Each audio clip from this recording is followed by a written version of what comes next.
ഏശയ്യാ 18-ാം അധ്യായം. എത്യോപ്യക്കെതിരെ. എത്യോപ്യയിലെ നദികൾക്കക്കരെയുള്ള ചിറകടി ശബ്ദമുയർത്തുന്ന ദേശം, നൈൽ നദിയിലൂടെ ഈറ്റച്ചങ്ങാടത്തിൽ ദൂതന്മാരെ അയക്കുന്ന ദേശം, വേഗമേറിയ ദൂതന്മാരെ ദീർഘകായന്മാരും മൃദുചർമ്മികളുമായ ജനതയുടെ അടുത്തേക്ക്, അടുത്തും അകലെയുമുള്ള ജനതകൾ പേടിക്കുന്നവരുടെ അടുത്തേക്ക്, പ്രബലവും കീഴടക്കുന്നതും നദികളാൽ വിഭജിക്കപ്പെട്ടതുമായ രാജ്യത്തേക്ക് വേഗം ചെല്ലുവിൻ.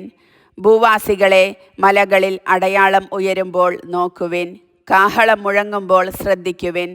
കർത്താവ് എന്നോട് അരുളി ചെയ്തിരിക്കുന്നു, മധ്യാഹ്ന സൂര്യൻ്റെ തെളിവോടെ കൊയ്ത്തുകാലത്തെ തുഷാരമേഘം പോലെ ഞാൻ എൻ്റെ മന്ദിരത്തിലിരുന്ന് വീക്ഷിക്കും.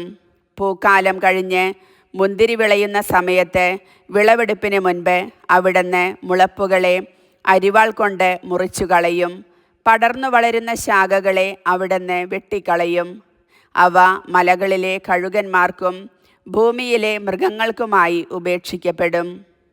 വേനൽക്കാലത്ത് കഴുകന്മാരും മഞ്ഞുകാലത്ത് വന്യമൃഗങ്ങളും അത് തിന്നും.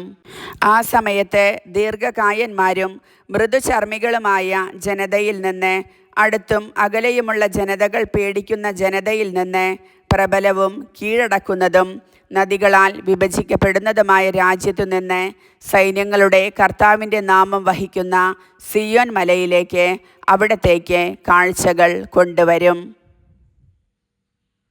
കർത്താവിൻ്റെ വചനം.